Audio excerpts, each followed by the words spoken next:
அனைவருக்கும் அன்பு வணக்கம். இந்த வீக்லி பஞ்ச் இந்த நிகழ்ச்சியில் மீண்டும் உங்களை சந்திப்பதில் மிக்க மகிழ்ச்சி நண்பர்களே. இந்த வீக் நிஜமாகவே ஒரு சுவாரஸ்யமான வீக்காக இருந்திருக்கும்னு நினைக்கிறேன் உங்களுக்கெல்லாம். ஏன்னா தினிக்கும் பஞ்ச் வந்தது. நண்பர் ஒருத்தர் கேட்டிருந்தாரு, சார் எலெக்ஷன் வரைக்குமாவது டெய்லி வீடியோ போடக்கூடாதா அப்படின்னு. அப்படிலாம் இல்லைங்க, தேர்தலுக்காக இப்படியெல்லாம் சொன்னால் அது சரியா அப்படின்னு நம்ம கேட்டிருந்தோம். ஆனால் என்னவோ தெரியல, சொல்லாட்டாலும் இந்த வாரம் முழுக்க டெய்லி நம்ம வீடியோ போட்டிருக்கோம். அப்போ நம்மளும் பெருமையாக சொல்லிக்கலாமா, சொன்னதையும் செய்வோம் சொல்லாததையும் செய்வோம் அப்படின்னு. சொன்னாததை என்னென்னலாம் செய்ய போகிறாரோ அப்படின்னு நீங்கள் மைண்ட் வாய்ஸில் பேசுறது எனக்கு கேட்குறது. அண்டு நாளைக்கு தேர்தல் களத்தை பற்றின பதிவு போட முடியாது, ஏன்னா அந்த ரெஸ்ட்ரிக்ஷன் வந்துடும். அதனால இன்றைக்கே தேர்தல் களத்தை பத்தி முழுமையா அலசி ஆராய்ச்சிடலாம் அப்படின்னு. சொத்து வித்து சொத்து வரியை கட்டுற அளவுக்கு வரியை ஏத்தி பால் இந்த கரண்ட் பில் வரைக்கும் எல்லா விலையும் ஏத்தியாங்கய்யா. விண்ணை தொடும் அளவிற்கு உயர்த்தப்பட்ட விலைவாசியால் நிதிச்சுமையின் பாரம் தாங்காமல் தவிக்கின்றனர் தமிழக மக்கள். இந்த நிலை மாறிட வாக்களியுங்கள் தாமரை சின்னத்திற்கு. நண்பர்கள் எல்லாருக்கும் ஒரே ஒரு வேண்டுகோள் தான். இந்த ஓட்டு அப்படின்றது எக்ஸ்பைரி டேட்டோட உங்ககிட்ட கொடுத்துருக்கின்ற ஒரு செக் அப்படிதான் நான் சொல்லுவேன். 23ஆம் தேதி சாயங்காலம் 6 மணியோட அது எக்ஸ்பயர் ஆயிருங்க. அதுக்கப்புறம் அதுக்கு வேல்யூ கிடையாது. அதுக்கப்புறம் 29ல் இன்னொரு செக்கு கொடுப்பாங்க. அப்படிதான் வருமே தவிர இப்போ கொடுக்கப்பட்டிருக்கின்ற செக்கு அதுக்கப்புறம் யூஸ் ஆகாது. சரி, எனக்கு இது பிடிக்கல, அது சரியில்லை, அவர் மேலே எனக்கு கோபம் அப்படின்றதுக்காக இந்த செக்கை கொண்டு போய் நான் குப்பை தொட்டியில் போடுவேன், இல்லை கடலில் வீசுவேன், இல்லை நான் பாட்டுக்கு பீரோலையே பத்திரமா வச்சுப்பேன், ஃப்ரேம் போட்டு அதை அழகு பார்ப்பேன், ஆனால் இந்த செக்கை நான் என்கேஷ் பண்ண மாட்டேன் அப்படின்னு சொல்கிறது புத்திசாலித்தனம் இல்லை அப்படின்னு தான் நான் நினைக்கிறேன். என்னதான் உள்ளுக்குள்ள பிரச்சனை இருந்தாலும், 1000 சண்டைகள் இருந்தாலும், ஒரு கல்யாணம் அப்படின்னு வந்துச்சுன்னா உறவுகள் அத்தனை பேரும் ஒன்று கூடிடுவாங்க. அந்த சண்டையெல்லாம் அப்புறம் பார்த்துக்கலாம். இன்னைக்கு கல்யாணம் நடக்குது, நம்ம மூட்டு பையன், நம்ம மூட்டு பொண்ணு, அதை விட்டு கொடுத்துடக்கூடாது. அது வேற சொல்லுவாங்க, சபை நடுவில் அவனை நம்ம அவமரியாதை பண்ணிடக்கூடாதுன்னு. அது என்ன லோக்சபாவா ராஜ்யசபாவான்னு எனக்கு தெரியல. ஆனாலும் இன்றைக்கும் அந்த கல்யாண காட்சி அப்படின்னும் போது அந்த சபை அப்படின்ற வார்த்தையை நம்ம உபயோகப்படுத்துறத பார்க்குறோம். அதே மாதிரி தான் இந்த சட்டசபை தேர்தலும். 1000 மனக்கசப்புகள் இருந்தாலும் அதையெல்லாம் ஒதுக்கி தள்ளிட்டு இது சபை நடுவில் நாம் மரியாதை செய்ய வேண்டிய நேரம் இது. உங்களுக்கு யார் பிடிச்சிருக்கோ அவருக்கு நீங்கள் மரியாதை செய்யுங்க. இதைத்தான் நான் சொல்லுவேன். ஏன்னா இன்றைக்கு ஒரு பெரிய அளவில் மாற்றம் எனக்கு தெரிகின்றது. நான் ஓட்டு போட மாட்டேன், இல்லை நோட்டாக போடுவேன், இல்லை அங்கே போடுவேன், இங்கே போடுவேன் அப்படின்னு சொன்னவங்கள்லாம் மனம் திரும்பி இல்லை ஓட்டு போட்டே ஆகணும் அப்படின்னு முடிவுக்கு வந்திருக்காங்க. ரொம்ப ரொம்ப நல்லது. எஸ்ஐஆர் வேற இம்ப்ளிமெண்ட் பண்ணியிருக்காங்க. அதனால் வாக்கு சதவீதம் அப்படின்றது 90-95% வந்தால் நல்லாயிருக்கும் அப்படின்னு நான் நினைக்கிறேன். இதில் இந்த மாற்றுத்திறனாளிகள், அதுக்கப்புறம் வயதானவர்கள், இவர்களுக்கான தபால் ஓட்டு, இதை பற்றி நண்பர் ஒரு சஜஷன் கொடுத்துருந்தார். இந்த தேர்தல் சூடெல்லாம் முடிந்த பிறகு அதில் ஒரு விஷயத்தை எலெக்ஷன் கமிஷனுக்கு எழுதலாம் அப்படின்னு பார்க்குறேன். அது என்னன்றதை நான் பின்னாடி சொல்கிறேன். ஸோ 23ஆம் தேதி உங்களுடைய அந்த முகமெல்லாம் அப்படியே ஒரு பூ மாதிரி மலர்ந்திருக்க வேண்டும். வெயில் கொடுமை தான், சூரியன் சுட்டெரிக்குது, ஆனால் அதையெல்லாம் கவலைப்படாதீங்க. நேராக போயிட்டு உங்களது வாக்குகளை செலுத்திட்டு வாருங்கள். அந்த ஓட்டு போட்டுட்டு அந்த விரலை காமிக்கும் போது உங்கள் முகம் அப்படியே மலர்ந்து இருக்க வேண்டும். அதுதான் உண்மையான ஜனநாயகமாக இருக்க முடியும். நான் ஒதுங்கி போகிறேன் அப்படின்றதெல்லாம் சரியில்லை நண்பர்களே. யாருக்கு வேணா நீங்கள் ஓட்டு போடுங்க, ஆனால் கட்டாயம் ஓட்டு போடுங்க. இவ்வளவுதான் என்னுடைய வேண்டுகோள். சமூக நீதியை நிலைநாட்டணும்னு சொல்லிட்டு அதை குழி தோண்டி புதைச்சிட்டாங்க. பேசுவது சமூக நீதி, இழைப்பது சமூக அநீதி. இந்த அரசியல் பிழைப்புவாதத்தை நிராகரிப்போம். இந்த நிலை மாறிட வாக்களியுங்கள் தாமரை சின்னத்திற்கு. ரைட், சில நாட்களாக நம்ம சொல்லிட்டு இருக்கோம் அதிமுக என்டிஏ அந்த குதிரை முன்னேறி கொண்டிருக்கின்றது அப்படின்னு, திமுக பின்தங்கி கொண்டிருக்கின்றது அப்படின்றது தான் இதனுடைய அர்த்தம். ஏதோ நாம மட்டும்தான் அப்படி சொல்றோம் அப்படின்னு பார்த்தா, இந்த திமுக பத்திரிகையாளர்கள் அணி அப்படி ஒரு அணி இருக்கான்னு கேட்குறீங்களா? இருக்குது. அவங்கெல்லாம் கூட இப்போ சொல்கிறாங்க திமுக பிரச்சாரத்தில் பயங்கர லேகிங்காக இருக்குது, அதிமுகவினர் சுறுசுறுப்பாக உற்சாகமாக வேலை செய்கின்றனர், திமுகவினரிடம் அந்த அளவுக்கு உற்சாகமும் சுறுசுறுப்பும் இல்லை அப்படின்னு. இது கட்சி தொண்டர்கள் மத்தியில் உற்சாகம் சுறுசுறுப்பு இல்லை அப்படின்னு நான் எடுத்துக்க மாட்டேன். அவங்களுக்கான ரிசப்ஷன் மக்களிடத்துல அந்த அளவுக்கு சுறுசுறுப்பும் உற்சாகமும் இல்லை.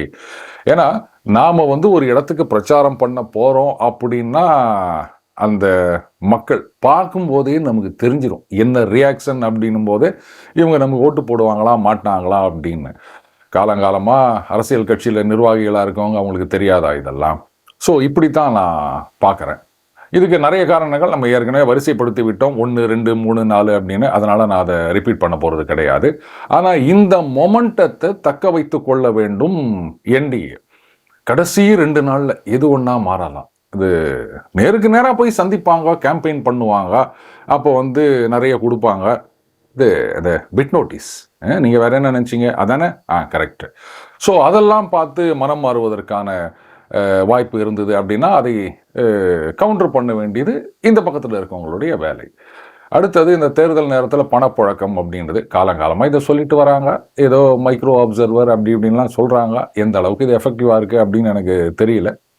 இதுக்கு நிரந்தரமாக ஒரு தீர்வு காண வேண்டும். ஏன்னா அப்போ சின்ன கட்சிகள்லாம் கடைசி வரைக்கும் வளரவே வளராது. எப்போவுமே அந்த பெரிய மரத்துக்கடியில் அந்த சின்ன செடிகள் வந்து வளராது அப்படின்னு சொல்லுவாங்கல்ல.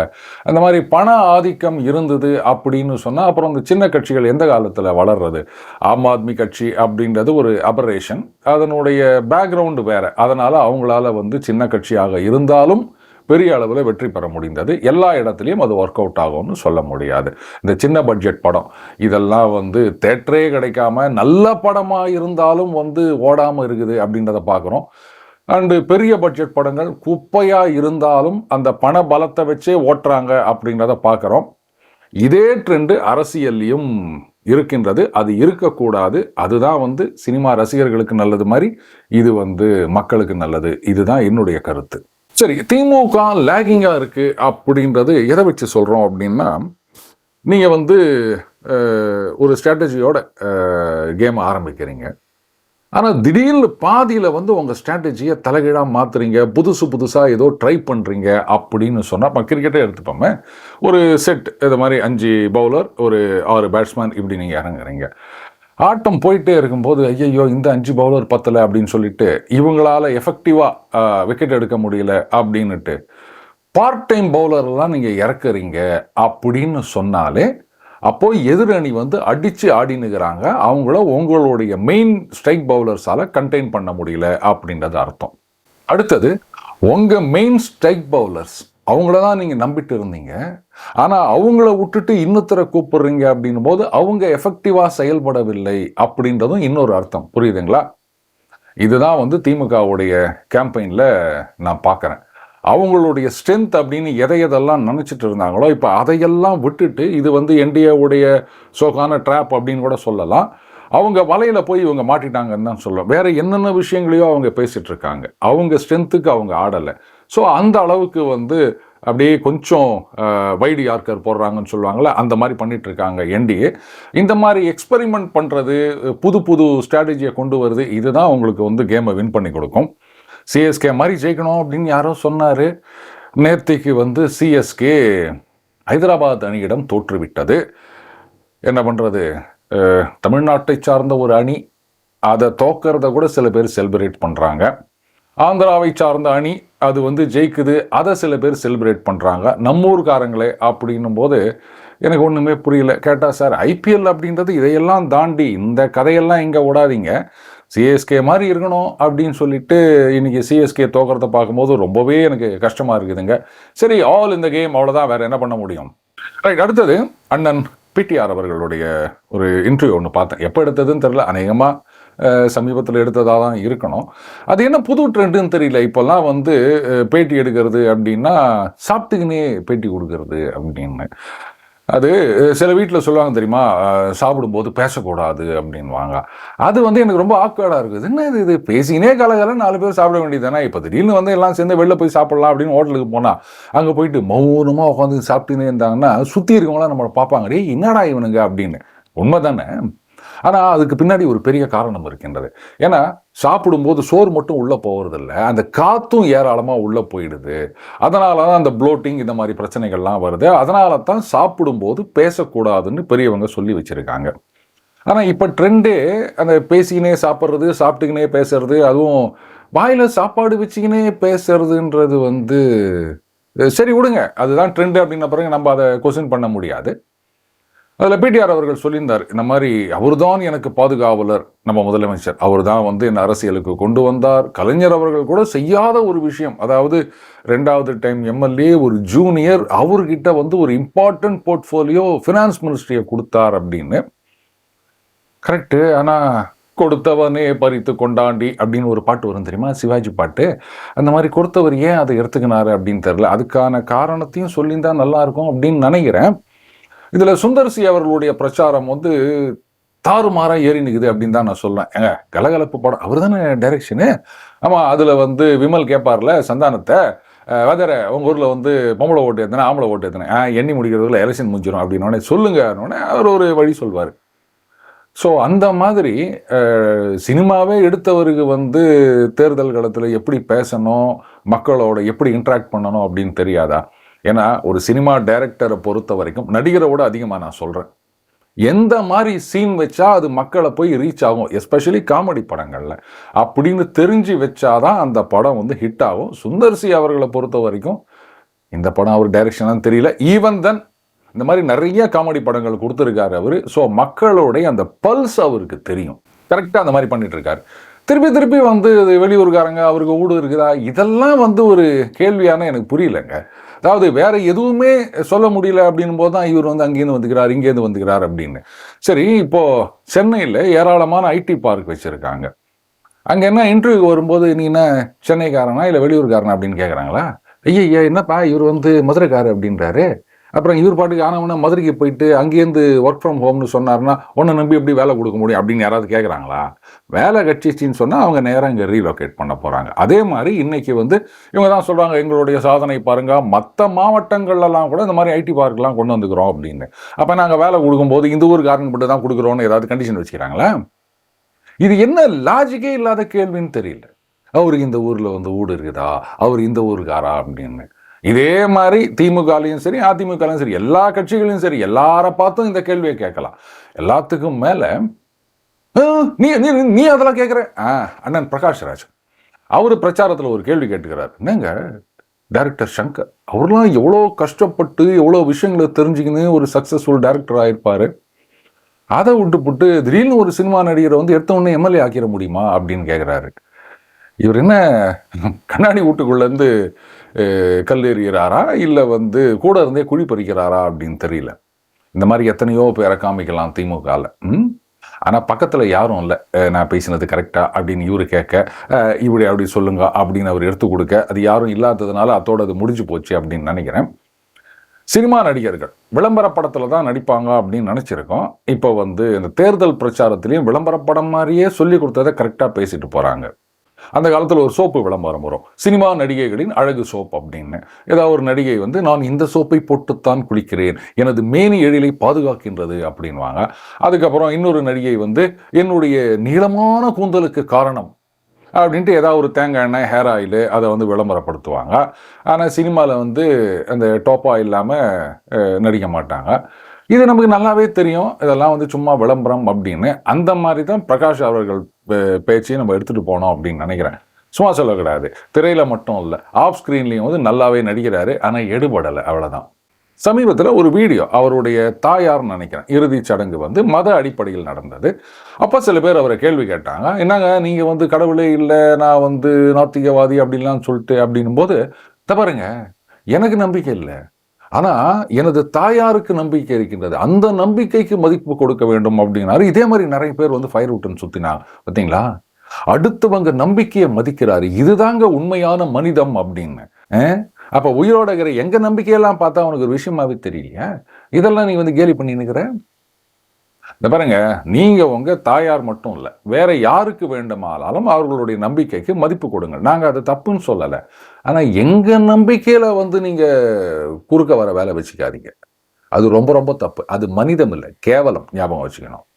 அடுத்தது இந்த மகளிர் இடஒதுக்கீடு, அதுக்கப்புறம் டீலிமிட்டேஷன், அந்த நம்பர் ஆஃப் சீட்ஸ் இன்க்ரீஸ் பண்ணுறது, இந்த மசோதாவை வந்து தோல்வி அடை செய்து விட்டோம் பார்த்தீங்களா அப்படி இப்படின்னு எல்லாம் பெருமை பேசிட்டு இருக்காங்க. ஆனால் இதனுடைய ரெப்பர்கஷன் என்ன அப்படின்றத ஃபுல்லாக புரிஞ்சிக்கல போல இருக்குது. இந்த சென்சஸ் வந்த பிறகு அதுக்கப்புறம் அதை பேஸ் பண்ணி டீலிமிட்டேஷன் அப்படின்னா அன்னைக்கு போயிட்டு இல்லை நீங்கள் சீட்டை இன்க்ரீஸ் பண்ணணும், இல்லைன்னா இதை அப்படியே ஃப்ரீஸ் பண்ணணும் அப்படின்னா எத்தனை பேர் கூட வருவாங்கன்னு எனக்கு தெரியல. ஆல்ரெடி வந்து தேஜஸ்வி யாதவ் அந்த ராஷ்டிரிய ஜனதாதள் பீகார் லாலு பிரசாத் அவர்களுடைய கட்சி, அவர் சொல்லிட்டாரு, இது பாருங்க இந்த புது சென்சஸ் மக்கள் தொகை வளர்ந்துக்குது, அதுபடி தான் வந்து ரீடிஸ்ட்ரிபியூஷன் இருக்கணும் அப்படின்னு சொல்லிட்டாரு. இந்த 27 வந்து ஊபி எலெக்ஷன் வரப்போது, அங்கே வந்து சமாஜ்வாடி பார்ட்டி என்ன பதில் சொல்ல போகிறாங்க அப்படின்னு தெரியாமல் மூச்சிட்டு இருக்காங்க. ஆஹா வலையில் மாட்டிட்டமே என்ன பண்ணுறது அப்படின்னு.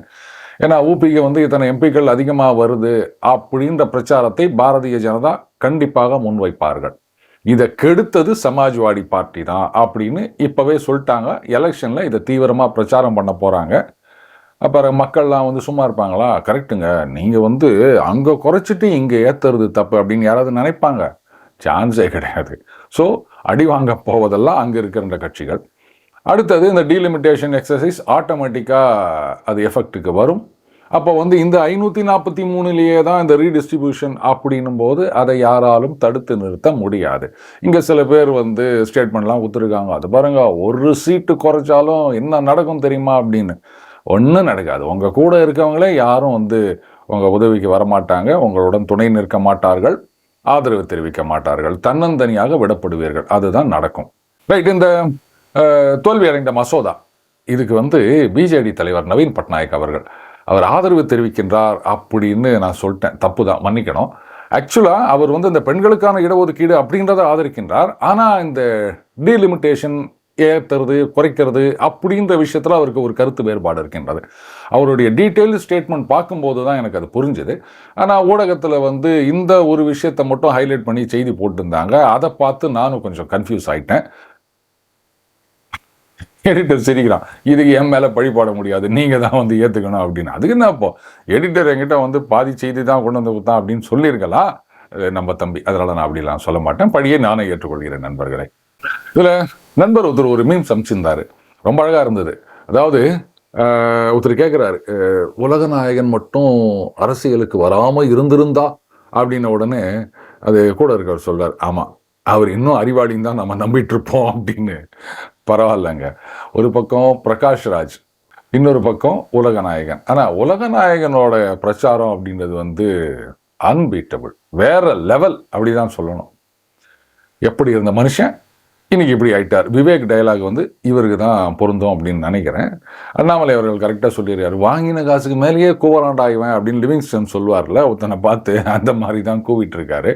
ஆனால் அண்ணன் வந்து காசு வாங்கினார்னு சொல்ல முடியாது. இல்லை அப்படியே காசு வாங்கினாலும் அவருக்கு வர காசு வந்து அது நல்ல பணமான்னு பார்த்து தான் வாங்குவேன் அப்படின்னு சொல்லியிருக்காரு. ஆனால் அது பாசிபிளே இல்லை. அன்றைக்கி யாருமே அவரை கேட்கல.